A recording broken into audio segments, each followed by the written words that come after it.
कुरान मजीद में अल्लाह ताला ने इरशाद फरमाया, लतजिदन्ना अशद्दन्नासी अदावतन लिल्लज़ीना आमनुल यहूद वल्लज़ीना अशरकू, कि अगर तुम बदतरीन मुसलमानों का दुश्मन किसी को पाओगे तो वो दो गिरोह हैं, फरमाया यहूद और अहले शिर्क। आज हम यही भारत और इसराइल का गठजोड़ आलमी सतह पर देख रहे हैं कि मुसलमानों का कुछ तो खून करने के लिए ये तमाम बड़ी ताकतें एक जगह जमा हो रही हैं। बहुत दुरुस्त बात की तरफ इशारा फरमाया कि हम बतदरीज नहीं, बहुत तेज़ी के साथ इस वक्त अल-मलहमतुल कुबरा की तरफ बढ़ रहे हैं, और अहादीस मुबारका में जिसे दौरे फितन कहा गया है, क़यामत की अलामात बहुत तेज़ी के साथ हमें पूरी होती हुई नज़र आ रही हैं। यहूद की मेंटालिटी को अगर समझना है कि वो किस तरह से गैर यहूद को देखते हैं, तो कुरान मजीद में अल्लाह ताला ने एक और जगह इरशाद फरमाया, वो कहते हैं कि लैसा अलैना फिल उम्मियीन सबील, कि जेंटाइल्स के बारे में हम जो चाहें सोचें और करें, उसके बारे में इंदल्लाह हमारी कोई गिरफ्त नहीं होगी। आप देखिए कि इस वक्त वेस्ट बैंक के ऊपर भी बाकायदा हमलों का सिलसिला शुरू हो गया है, रेड्स हो रहे हैं, वहाँ कत्लेआम हो रहा है।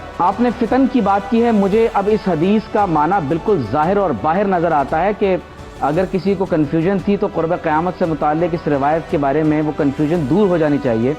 इमाम मुस्लिम रिवायत करते हैं कि आप अलैहिस्सलातु वस्सलाम ने इरशाद फरमाया, ला तक़ुमुस्साअतु हत्ता तुक़ातिलुल यहूद, फरमाया क़यामत उस वक्त तक कायम नहीं होगी यहाँ तक कि तुम यहूदियों के साथ जंग करो। अगर हम ये समझ रहे हैं कि मिडिल ईस्ट में होने वाली वो जंग या मस्जिद अक्सा के इहाते में लड़ी जाने वाली जंग पाकिस्तान या हमारे खित्ते तक नहीं पहुँचेगी, तो ये हमारा वहम और ख्याल है। हमारे नबी सल्लल्लाहु अलैहि वसल्लम ने हमें वॉर स्ट्रेटजी में ये बयान कर दिया है कि जंग की ये आग जो बैतुल मक़दिस में लगी हुई है, ये हर मुल्क तक पहुंचेगी। तो इरशाद फरमाया, हत्ता यक़ूल अल हजर वराअहु अल यहूदी, यहाँ तक कि एक एक पत्थर जिसके पीछे यहूदी छुपा हुआ होगा, वो कहेगा कि ताल या मुस्लिम, ए मुसलमान आओ और इस यहूदी को कत्ल कर दो कि ये मेरे पीछे छुपा हुआ है।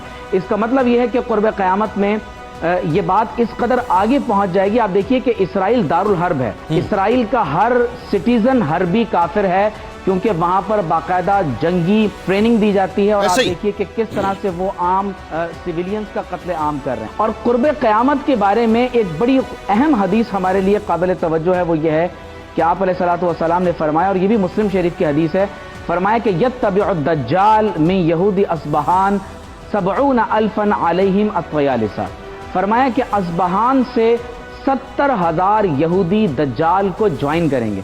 दज्जाल भी नस्लन यहूदी होगा।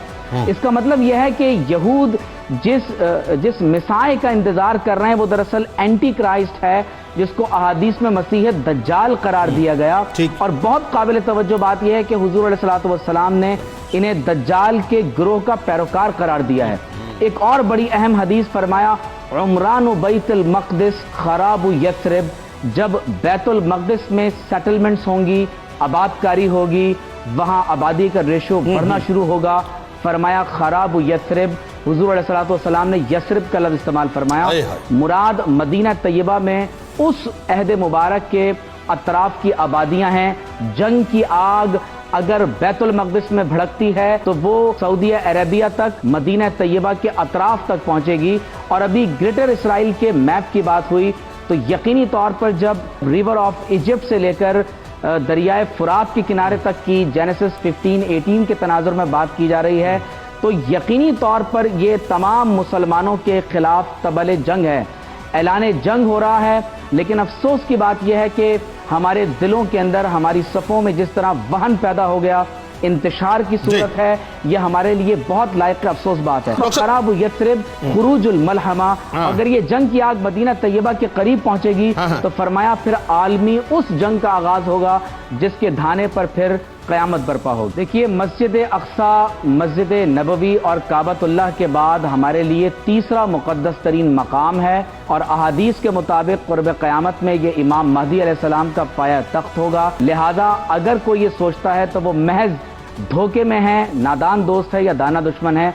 ये बात समझ लीजिए कि ये इस्लाम कुफ्र की जंग है, اور اللہ تعالیٰ نے درست ارشاد فرمایا وَمَا لَكُمْ لَا تُقَاتِلُونَ فِي سَبِيلِ اللَّهِ وَالْمُسْتَضْعَفِينَ مِنَ الرِّجَالِ وَالنِّسَاءِ وَالْوِلْدَانِ الَّذِينَ يَقُولُونَ رَبَّنَا أَخْرِجْنَا مِنْ هَذِهِ الْقَرْيَةِ الظَّالِمِ أَهْلُهَا وَاجْعَل لَّنَا مِن لَّدُنكَ وَلِيًّا وَاجْعَل لَّنَا مِن لَّدُنكَ نَصِيرًا وَمَا لَكُمْ لَا تُقَاتِلُونَ فِي سَبِيلِ اللَّهِ تمام عالم اسلام کے لیے اللہ کا حکم ہے تمہیں کیا ہو گیا کہ تم ان مظلوموں کے لیے اللہ کے راستے میں قتال نہیں کرتے دیکھیے احادیث میں تو یہ بات بہت وضاحت کے ساتھ موجود ہے کہ دنیا بتدریج ایک ایسی بڑی عالمی جنگ کی طرف بڑھنے لگی ہے کہ جس میں یہ تقریباً تمام ہی خطہ اراضی جنگ کی لپیٹ میں آ جائے گا. اللہ بار بار دا پرومس لینڈ کا ذکر ہوا. اگر آپ جینیسس چیپٹر 15 ورس 18 اور ایکسوڈس کو بھی دیکھیں تو اس میں یہ واضح طور پر لکھا ہوا ہے کہ on that day the Lord made a covenant with Abraham and said to your descendants I give this land from the river of Egypt to the great river the Euphrates. دریائے فرات سے دریائے نیل تک حکومت کا یہ وعدہ اللہ تعالیٰ نے حضرت اسماعیل علیہ السلام جو ابراہیم علیہ السلام کے بیٹے تھے ان کی نسل میں پورا فرما دیا.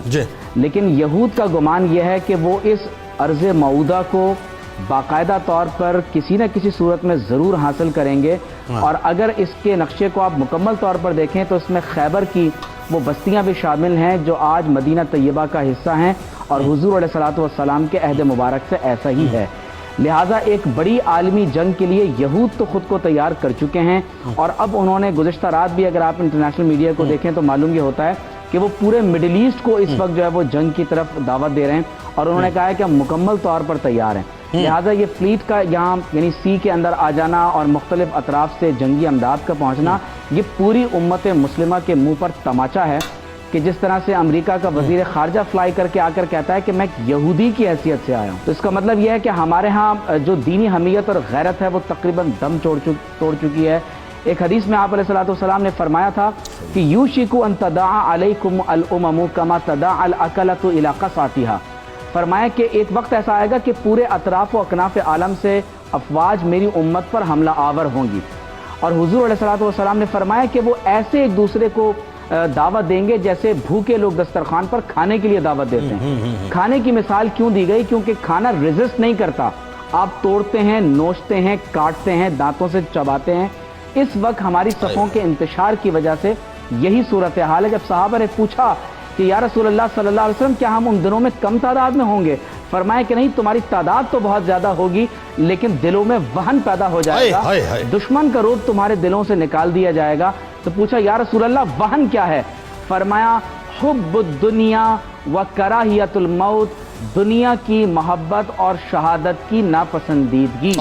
ایک مسلمان کے نزدیک جو پروفٹ اینڈ لاس کا جو فلسفہ ہے وہ مختلف ہوتا ہے. حضور علیہ الصلوۃ والسلام نے قرب قیامت کے حوالے سے یہ بات ارشاد فرمائی کہ یخرج من خراسان رایات سود. فرمایا خراسان سے سیاہ رنگ کے جھنڈے نکلیں گے. یہ حدیث امام نعیم بن حماد نے اپنے فتن میں، امام احمد بن حنبل نے مسند میں، امام ترمذی نے سنن میں، امام طبرانی نے معجم اوسط اور بیہقی نے دلائل النبوہ میں نقل کی ہے. فرمایا کہ خراسان سے سیاہ جھنڈے نکلیں گے، لا یردھا شیء حتی تنصب بایلیا. فرمایا کہ کوئی چیز انہیں روکنے والی نہیں ہوگی یہاں تک کہ ایلیا بیت المقدس پر انہیں نصب کر دیا جائے گا. میں صرف یہ بات عرض کرنا چاہوں گا کہ آج اگر مسلمانوں کو اپنی ڈیفنس اور آفینس اسٹریٹجی کو پلان کرنا ہے تو ہمارے نبی صلی اللہ علیہ وآلہ وسلم نے اس کا مرکز اور محور جس خطے کو قرار دیا ہے وہ بیت المقدس ہے، بلاد الشام ہے. اگر ہم نے اپنی ان تمام تر اسٹریٹجیز کو اس کے پیش نظر مرتب نہیں کیا تو یقینی طور پر ہمیں بھی تباہی اور بربادی سے دوچار ہونا پڑے گا. ہمیں ان تمام تر چیزوں کو آئسولیشن میں نہیں دیکھنا چاہیے.